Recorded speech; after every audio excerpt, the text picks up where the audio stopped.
da nossa matéria, porque a nossa matéria não desaparece assim. Não, para cada afirmação que ele dá, ele tem um fenômeno que explique o que ele está dizendo. Ah, o espiritismo não trata das questões da ciência da matéria. Ah, onde é que está a fundamentação e a prova disso?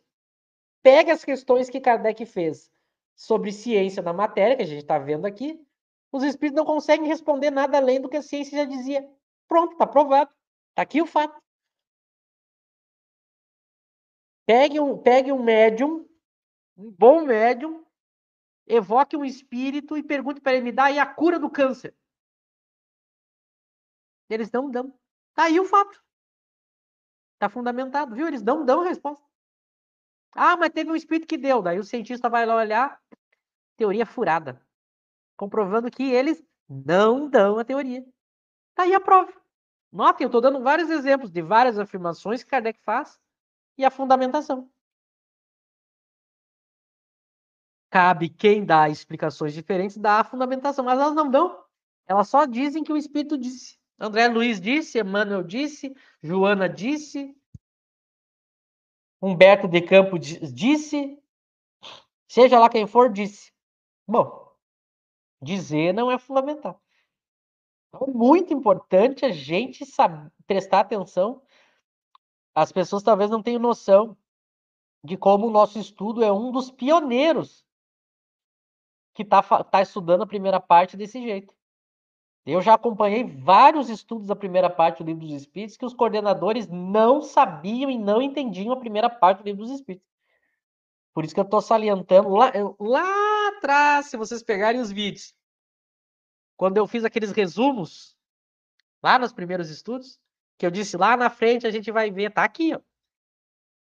Kardec disse textualmente, não sabemos, ignoramos. E durante toda a teoria espírita a gente vai ver isso. Aí tem momentos que ele diz assim, não sabemos. Aí vem um espírito e dá uma resposta. Isso aqui é muito interessante. É muito importante que as pessoas prestem atenção nisso aqui, porque eu precisei de anos de estudo para perceber isso e hoje poder dizer para as pessoas. Porque eu não tive quem tivesse me falado isso e eu quebrei cabeça estudando. Então tem uma coisa muito interessante, Lau. Kardec diz, não sabemos. Aí daqui a pouco tem uma mensagem na revista ou aqui no Livro dos Espíritos que o espírito vem e tenta dar uma resposta. Aí a gente fica assim, mas Kardec diz que a gente não sabe, o espírito está respondendo, e aí? Aí lá na frente, a gente continua estudando, Kardec pega e traz um texto e diz assim: nós não sabemos, até aqui muitos espíritos tentaram dar hipóteses, mas nós ainda não temos a certeza, então segue em aberto. Ele dava a resposta. Então, muitas vezes há hipóteses que os espíritos dão, que o movimento espírita, por estudar Kardec de uma maneira incompleta e errada, pega só a questão da hipótese, porque não leu o resto, e sai por aí dizendo que o espiritismo responde. Mas não pegou o texto que Kardec disse, aqui ele diz que ainda está em aberto, que não dá. Então, por isso que eu estou salientando, há esses limites. O espiritismo não vai passar. A mesma coisa vai ser quando ele vai tratar dos animais. Isso aí eu estava fazendo algumas semanas atrás, eu estava fazendo esse estudo. A questão dos animais é a mesma coisa. Daí lá eu tô na revista de 65, ele vem e fala justamente que a questão estava em aberto, que havia só algumas especulações.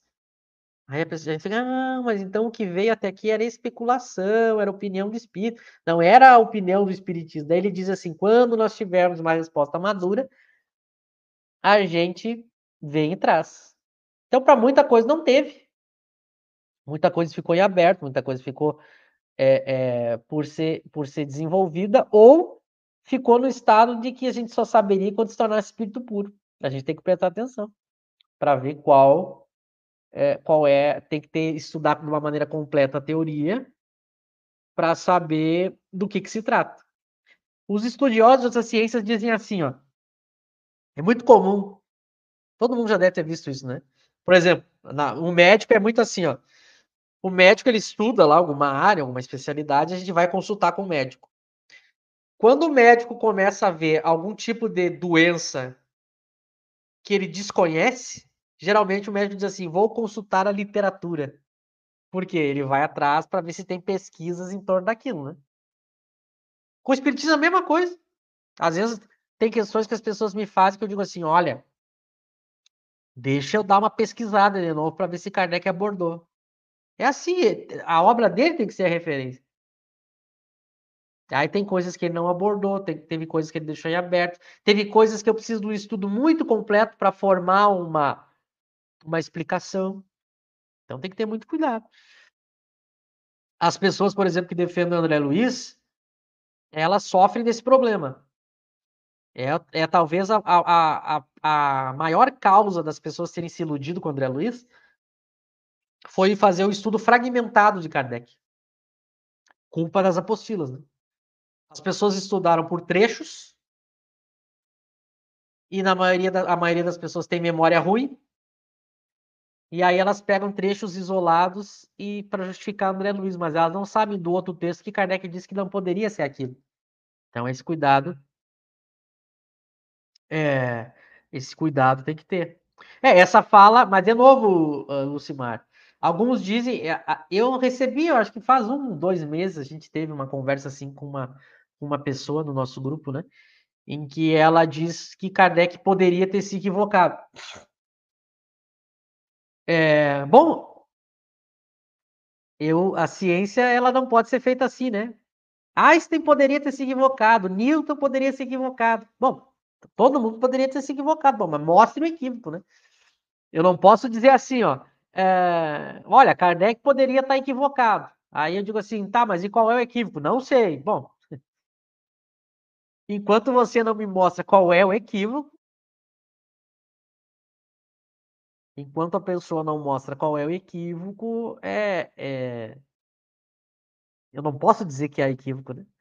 Ah, poderia. É que nem o pessoal que diz assim, Kardec disse que o espiritismo pode evoluir.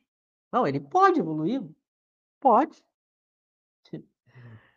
Agora, se vai e se tem alguma questão que vai vir depois que vai acrescentar a doutrina, bom, estou esperando, né?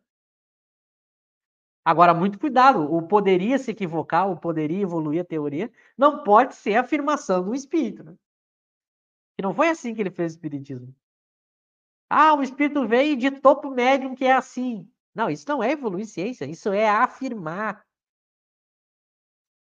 Pegando esse exemplo que a Lucimar disse, por exemplo, quando Kardec vai dizer que há possessão, que ele muda de ideia, ele dizia que não havia. Aí depois ele disse que havia. Mas olha que coisa interessante. Leiam o texto da Revista Espírita de 1863 para ver o que ele diz para ter mudado de ideia. Por que ninguém fala disso? Qual é a justificativa que ele dá para mudar de ideia? Sabe qual é? Ele diz assim: novos fatos vieram mostrar que há possessão. Ele se baseou no quê? Nos fatos, não em opiniões. Se não apresentar os fatos, opiniões não fazem ciência. A ciência não é feita de opiniões. Né? O espiritismo é uma ciência. Não foi assim, o São Luís dizia que não havia possessão. Aí veio o Erasto e disse que havia, mudei de ideia. Não foi assim. Foram fatos. E mais, foram fatos do que a gente chama da periferia da teoria. O que é isso, para deixar um pouco claro? Uma teoria científica, ela tem o seu núcleo, que são aqueles princípios, os chamados princípios duros, fixos, elementares daquela ciência. E em cima desse núcleo, ela forma outros princípios mais periféricos. A questão da possessão